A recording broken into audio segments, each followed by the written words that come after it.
नमस्कार प्यारे विद्यार्थियों, मैं विक्रम वर्मा आपका तहे दिल से स्वागत करता हूं आपके अपने YouTube channel online study with Vikram पर।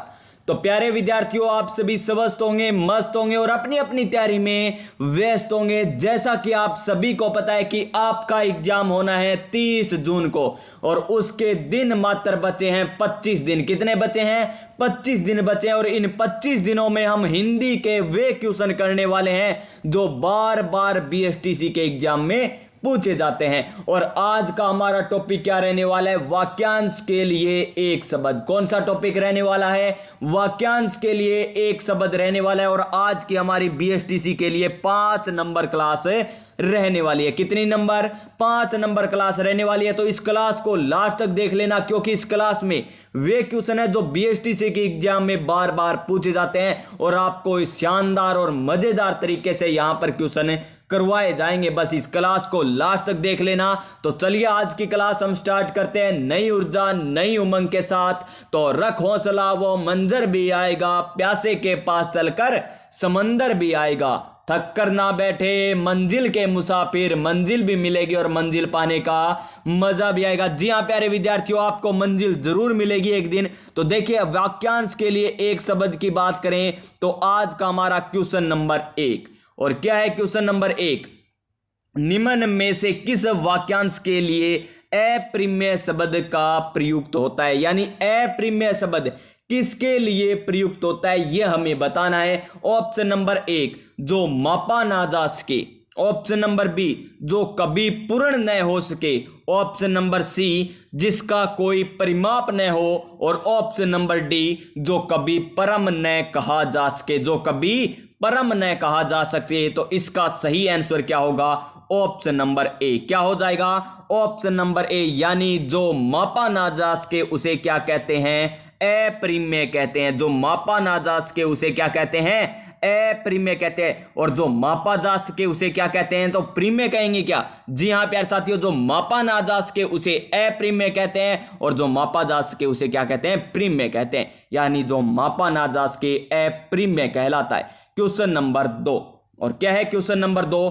पदार्थ का अत्यंत सूक्ष्म भाग के लिए प्रयुक्त एकल शब्द है। यानी पदार्थ का अत्यंत सूक्ष्म भाग के लिए एक सूक्ष्म यानी एक ही शब्द आपको बताने की कौन सा शब्द होगा जिससे इसे लाइन यानी इस वाक्य की पूर्ति हो जाए। पदार्थ का अत्यंत सूक्ष्म भाग, तो उसे कण कहेंगे या अणु कहेंगे या सूक्ष्माणु कहेंगे या परमाणु कहेंगे। तो उसे कहते हैं परमाणु। यानी ऑप्शन नंबर डी या कह दीजिए ऑप्शन नंबर ड हो जाएगा इस क्वेश्चन का सही आंसर। देखिए, परमाणु उसे कहा जाता है। और ये क्वेश्चन तो बीएसटीसी के एग्जाम में बहुत बार देखिए, मोस्ट इंपोर्टेंट बीएसटीसी के एग्जाम में बार बार पूछे जाने वाला ये क्वेश्चन है। और ध्यान से देखिए, किसी वाक्यांश के लिए अनंतर शब्द प्रयुक्त होता है और इसके ऑप्शन भी बहुत शानदार देता है एग्जामिनर। देखिए, जिनके मध्य बिल्कुल भी अंतर न हो, जिनके मध्य बिल्कुल भी अंतर न हो, जो बिना अंतर के घटित होता हो। ऑप्शन नंबर सी, अनंतर स्पष्ट होने के बाद की स्थिति। ऑप्शन नंबर डी क्या है? निरंतर अंतर प्रकट होते रहने का क्रम। तो अनंतर किसे कहेंगे? ये बीएसटीसी के लिए मोस्ट इंपॉर्टेंट क्वेश्चन है और इसका आंसर क्या हो जाएगा? ऑप्शन नंबर बी, जो बिना अंतर के घटित हो। जो बिना अंतर के घटित हो उसे क्या कहते हैं? अनंतर कहा जाता है। यानी option number B. Option number B हो जाएगा इसका सही आंसर। देखिए, जो बिना अंतर के घटित होता हो। Question number 4। और क्या है क्वेश्चन नंबर 4? वह कृति जिसमें गद्य और पद्य दोनों मिश्रित हो उस वाक्यांश के लिए प्रयुक्त एक शब्द है। उस वाक्यांश के लिए प्रयुक्त एक शब्द कौन सा है? गीति नाट्य, गद्य पद्य काव्य या मिश्रित काव्य या चंपू काव्य। तो इसका सही आंसर क्या हो जाएगा? चंपू काव्य। क्या हो जाएगा?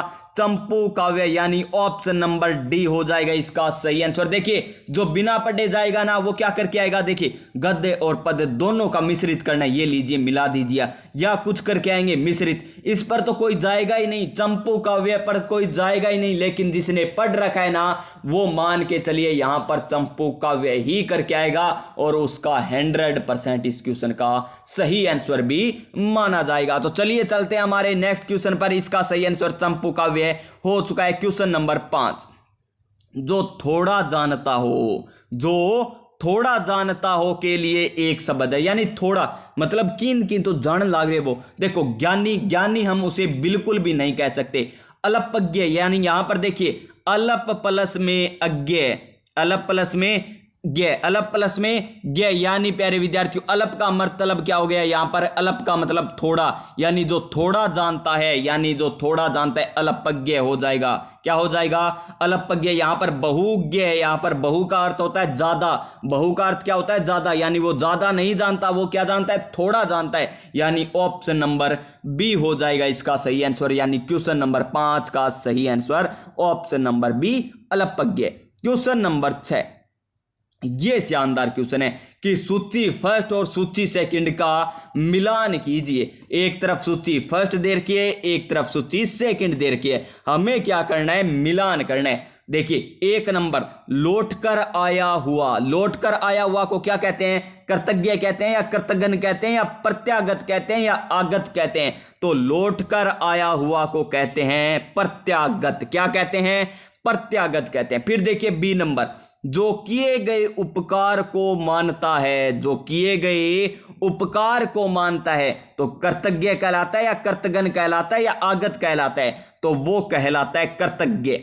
और जो किए गए उपकारों को नहीं मानता वो क्या कहलाता है, कृतज्ञ घन कहलाता है, कृतघ्न कहलाता है। और आया हुआ क्या हो जाएगा, आगत, आया हुआ आगत। यानी एक नंबर में तो क्या आया, 3 नंबर आया, एक नंबर में 3 नंबर आया, 2 नंबर में 1 नंबर आया, 3 नंबर में फिर 2 नंबर आया, और बात करें डी में 4 नंबर आया। यानी 3 1 2 4, 3 1 2 4, 3 1 2 4 किस में है, ऑप्शन नंबर सी में, 3 1 2 4। देखिए 3 2 1 4, यानी ऑप्शन नंबर सी हो जाएगा इस क्वेश्चन का सही आंसर। क्या हो जाएगा, option number C. Question number 7, और क्या है क्वेश्चन नंबर 7, जिसकी आशा न की गई हो, जिसकी आशा न की गई हो वाक्यांश के लिए सही शब्द है। मोस्ट इंपॉर्टेंट बीएसटीसी एग्जाम के लिए, जिसकी आशा न की गई हो, अप्रत्याशित, प्रत्यक्ष,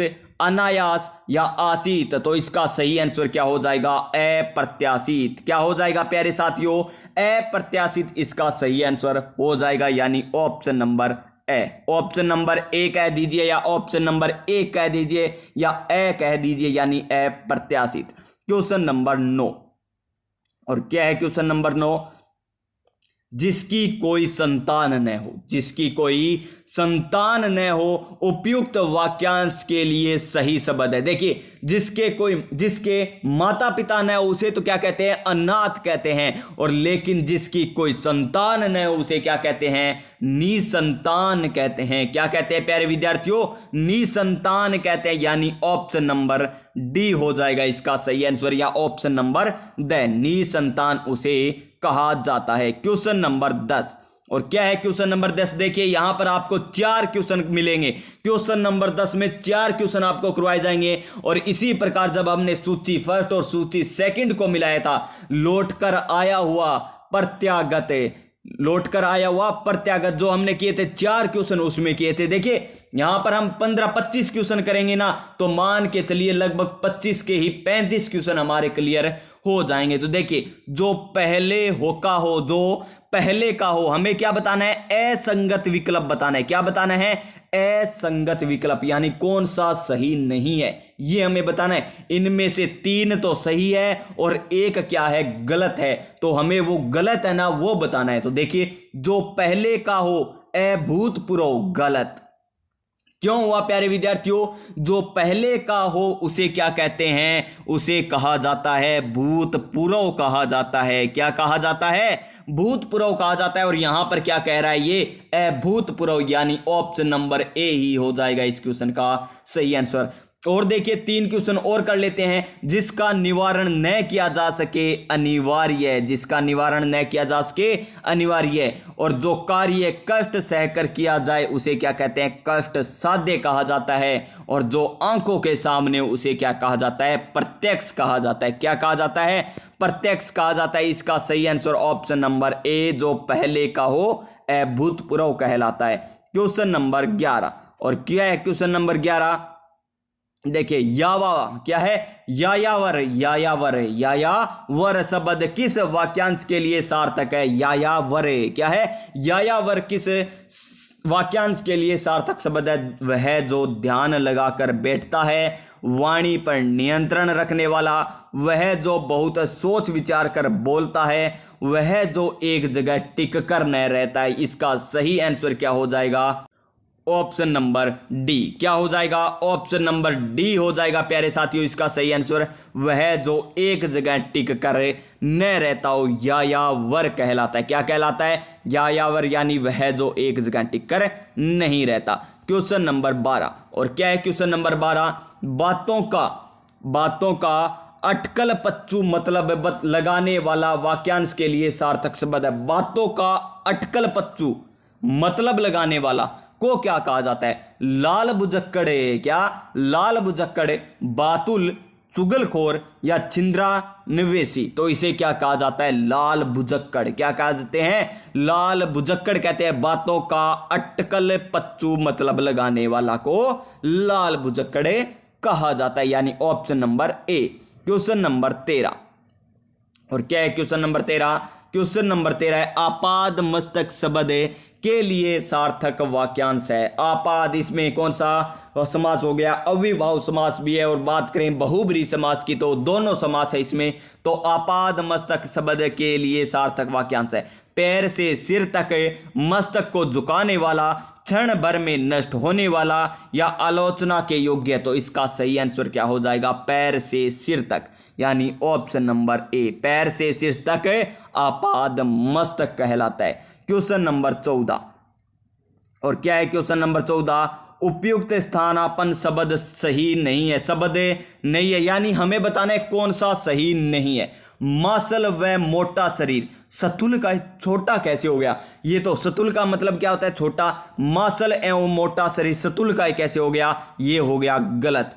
फिर देखिए प्रत्येक कार्य में देर करने वाला दीर्घ सूत्री बिल्कुल सही है। कम भोजन करने वाला मिताहार, सव्य अपनी हत्या करने वाला आत्महत्या। देखिए सतुल यहां पर हमने गलत कर दिया। क्वेश्चन किस प्रकार की है गलत, देखिए मासल व मोटा शरीर सतुल काय होता है, बिल्कुल सही है सतुल काय, तो क्योंकि सूक्ष्म का अर्थ होता है छोटा। प्यारे विद्यार्थियों, क्या सूक्ष्म का अर्थ होता है छोटा, सतुल का तो बड़ा ही होता है, यानी मोटा या बड़ा शरीर सतुल काय, बिल्कुल सही है ये तो। प्रत्येक कार्य में देर करने वाला दीर्घ सूत्री, देर यानी दीर्घ यानी देरी से, और कम भोजन करने वाला मिताहार होता है, और सव्य अपनी हत्या करने वाला आत्महत्या गलत है। सव्य अपनी हत्या करने वाला आत्महत्या नहीं तो क्या कहलाती है, आत्महंता कहलाती है, आत्महत्या कहलाती है प्यारे विद्यार्थियों, आत्महत्या नहीं कहलाती, यानी ऑप्शन नंबर डी हो जाएगा इसका सही आंसर। क्वेश्चन नंबर 15, और क्वेश्चन नंबर 15 क्या है, जो सव्य उत्पन्न हुआ हो, जो सव्य उत्पन्न हुआ हो वाक्यांश के लिए सार्थक शब्द है।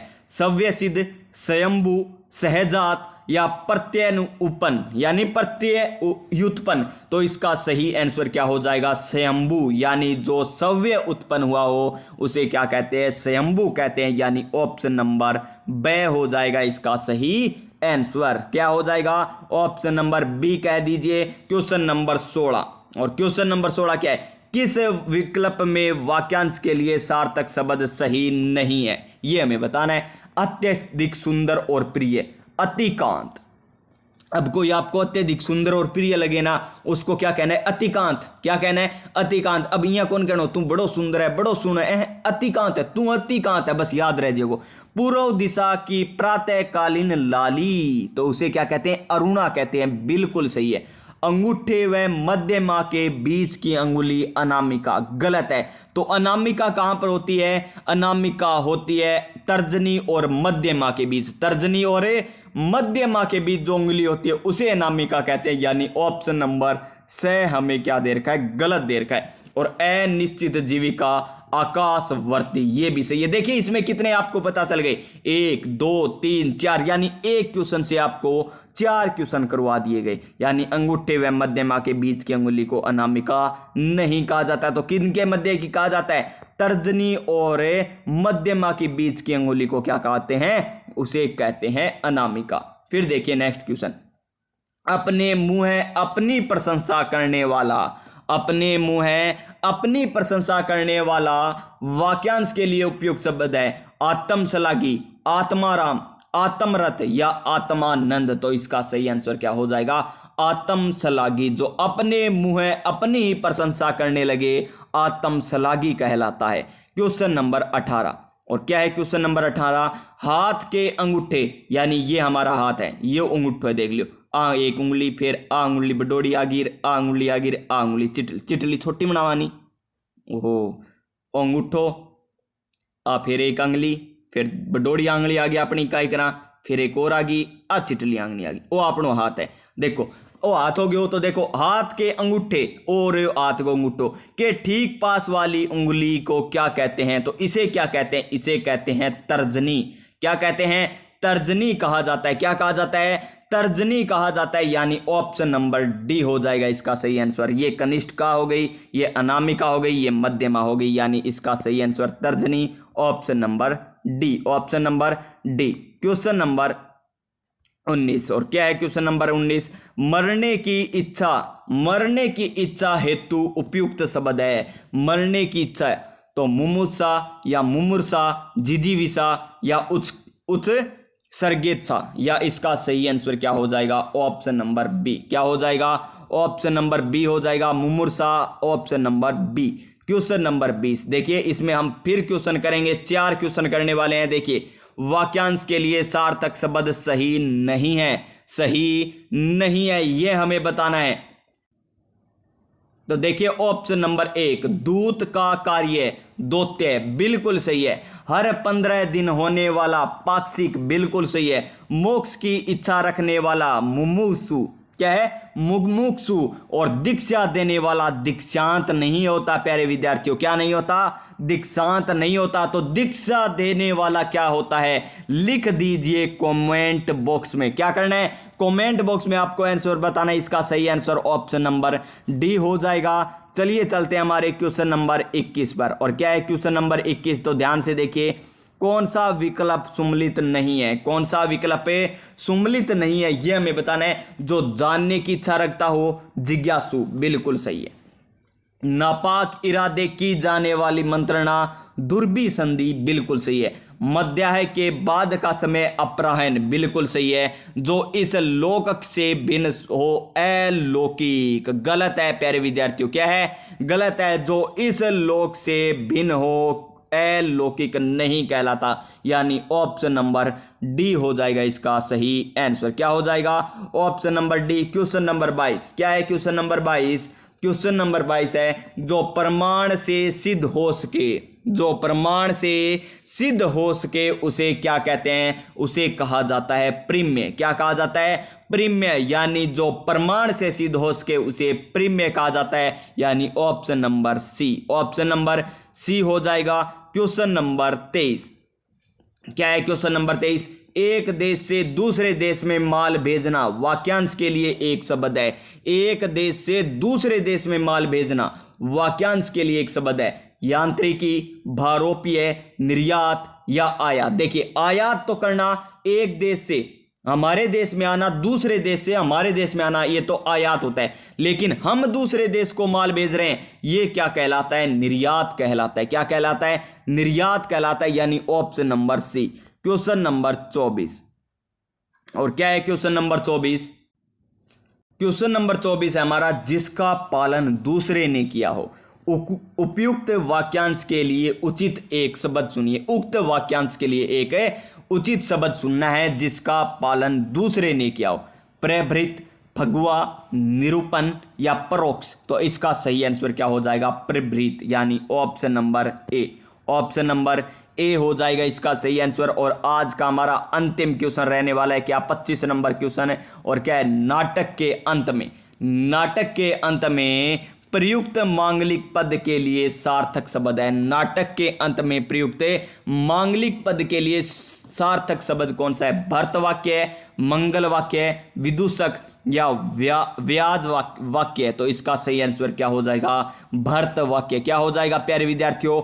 भर्त वाक्य इसका सही आंसर हो जाएगा। तो ये थे आज हमारे वाक्यांश के लिए एक शब्द के महत्वपूर्ण 25 क्वेश्चन। और कल हम फिर 25 क्वेश्चन और करने वाले हैं इसी टॉपिक के वाक्यांश के लिए एक शब्द के लिए, यानी हम 50 क्वेश्चन कर लेंगे। इसी प्रकार 50 क्वेश्चन हम पर्यायवाची के, 50 क्वेश्चन विलोम शब्द के, 50 क्वेश्चन मुहावरे, 50 क्वेश्चन लोकोक्तियों के, यानी इस प्रकार क्वेश्चन कर लेंगे। देखिए 1 2 3 4 5 6 7 8 9 10, यानी 10-15 दिनों में आपका ये टॉपिक सारे के सारे करवा दिए जाएंगे। और उसके बाद देखिएगा एक साथ हम क्वेश्चन करेंगे सारी हिंदी के, वो चाहे पर्यायवाची हो, वो चाहे विलोम शब्द हो, वो चाहे कौन सा भी टॉपिक हो, संधि, समास, उपसर्ग, प्रत्यय, सारे के सारे एक साथ टॉपिक करने वाले हैं। तो बस चैनल को पहली बार आए हैं तो चैनल को सब्सक्राइब करके पास में जो बेल आइकन है उसे दबा लीजिएगा, ताकि आने वाली प्रत्येक क्लास का नोटिफिकेशन आपको